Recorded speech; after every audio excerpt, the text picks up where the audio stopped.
Hey guys, it's MJ, the student actuary, and I thought, why not make a video on 10 study tips for difficult subjects? And these techniques can be used for all the actuarial subjects, for engineering, for medicine, basically for any university course or for any subject that you're finding to be difficult. So yeah, without further ado, let's get into it. I have done 4 years of university and another 2 years outside of it, studying these exams. And yeah, I just wanted to share with you some tips that I find useful when preparing for a difficult subject. So here we go. The first one is patience. When you come to study a really difficult subject, you need to be patient with yourself. You're not going to grasp the concept straight away like you did at school. You're not going to necessarily get the answers right on the first time you answer the questions. So you need to give yourself patience, or you need to be patient with yourself and understand that these things do take time. And yeah, so don't be too hard on yourself if you're not grasping the information straight away. And this kind of leads to the second technique or tip, and that is to be confident, which is quite difficult to do right in the beginning because you're looking at this work and it's not making any sense to you. But the trick is to be confident. You need to, well, yeah, just have that feeling within yourself that you are going to get through it. Have that what's the word I'm looking for? That self confidence. That though you may not understand the work in the beginning, you do have a mind. It is packed with a brain that's got a whole bunch of neurons working together in a great network, and so you can understand all this information in time. So yeah, be confident. Don't doubt your ability. Number three is pace yourself. Gone are the days where you can study the night before an exam. That's not going to work in actuarial science or for any of these difficult subjects. You need to prepare way in advance, and you need to pace yourself. So don't just go like say, okay, the exam's in 2 months' time, and then on the first day spend 10 hours studying. That's crazy. That's kind of silly. Pace yourself. So start off with just doing say 2 hours a day, and slowly work yourself up to. I like to get up to 8 hours a day. I think that's a really solid day. Anything more, and yeah, you're gonna tire yourself out. But yeah, pace yourself when it comes to studying. Don't burn out in the beginning, and don't leave it too late. Okay, technique number four is to take breaks, but there's different types of breaks that you can take. Taking a break where you go and play like a very intense PlayStation game is not very smart. So, like playing a game of FIFA or doing some Call of Duty, saying that where you need your mind to focus and concentrate, that's not a good break. A much better break from studying is to maybe take a little nap, go for a walk, or doing something that doesn't require too much brain activity. That's what you want to do in your break, is give your mind a little bit of a rest. So, and make your breaks like between 5 and 20 minutes. And yeah, like I said, have a nap, do some exercise, something that isn't focused on the mental area, such as gaming or reading like a really intense book. Number five is invest. Invest in your study material, invest in study equipment. So by this I mean go out and buy the best notebooks you can afford, get the best stationery, get the best textbooks. What I did was I got the Samsung Galaxy Note 12.2 inch. It's pretty awesome. If you've seen any of my other videos, all those notes I've made have been done on this device. It is incredible. It is expensive, so but this is studying, and studying should be like your number one priority in life when you're around our age. So invest in this stuff. Don't buy it to play games. Buy it so that it can help with studying. Buy textbooks. Buy stationery. And yeah, if you invest financially in your studying, you're going to be more eager to invest your time. So it's money well spent.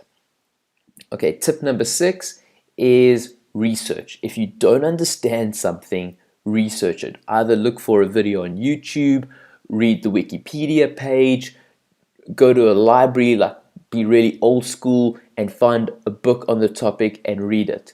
I mean, we live in an era where we have all this knowledge at our fingertips, so use it. Go online, and if you don't understand the concept, Google it until you find the answer. So research, research, research. Okay, number 7 is practice. You know that there's that old saying, practice makes perfect. Well, if you're doing physics or mathematics or statistics, or something that requires a lot of application with numbers, but it can even be doing a whole bunch of past papers, doing a whole bunch of tutorial questions, just doing exercises in general. You really want to practice, and this is something that a lot of students leave out. They will learn the theory, they'll have a great attitude towards studying, but then they'll get lazy when it comes to practicing, and this can be the deciding factor between passing and not. So practice. It takes time, it's difficult, but do it. Okay, tip number 8 is you need to question the material that you're learning. I mean, at school, you were kind of like told these are the facts, and you would parrot learn the facts, and you would go and like regurgitate them in the exam. Okay, university, you can't really do that anymore. What you need to do is you need to question the material. So if something says, this is the fact, you must say, well, why is that the fact? What is the evidence behind that? How would the world be if that was false? Ask these questions around every piece of information, and you'll be surprised. I mean, even while I've been doing actuarial science, especially the specialist subjects and the fellowship courses, you start seeing some stuff in the notes that, they should not really have put there, or, it's questionable. So question the material. It's a great way to engage. It's a great way to study actively. Keep your mind sharp. Don't believe everything you read, and always look for a logical, just a logical explanation for it. And if they're stating facts, ask yourself, can this be empirically verified, or are they just making it up? A lot of the time, people just make stuff up, so you do want to question the material that you get. Okay, tip number 9, we're almost at the end, and this is probably the most important of all of them, and that is to get sleep. It is very, very silly to stay up the whole night before an exam trying to study in that stress state, okay? Give your mind a break and get some sleep, okay? This is going to help you drastically with memory recall, with just feeling confident, being energetic for the exam, and just being sharp. So you want to make sure that you're getting between 7 and 8 hours of sleep every single night, and especially the night before an exam. I sometimes even go to bed with 10 hours to go because I know it takes a little bit of time to fall asleep. So factor that in as well. You want to have 7 to 8 hours of good sleep. Don't stay up the night before the exam, and that's why pace yourself, study in advance so that you can have a good night rest before the big day. And then number 10 is something that cannot be empirically verified. There's no science behind it, but it's worked very well for me, so I thought I might as well share it with you guys, and that is to pray. For some reason, I pray before all my exams, I pray while I study, and I've done pretty well so far. So I believe in God, and He gives me a whole bunch of wisdom, and I respect that some of you guys may not hold the same belief, but you know what they say, praying, it helps you to focus in on what your problems are. I notice that like when I'll pray, I'll be like, oh God, I'm battling with this section and with that section and this and that.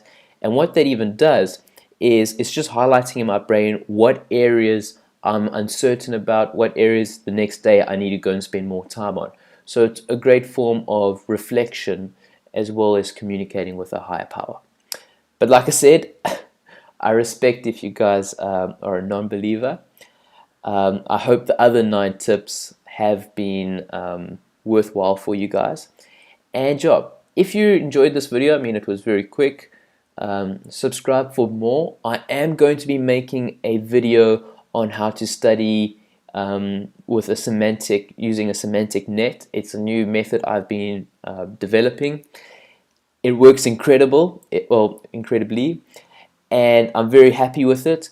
And yeah, it's going to take a little bit of time to put it into a video and organize all the facts and stuff, because I want it to be perfect for you guys.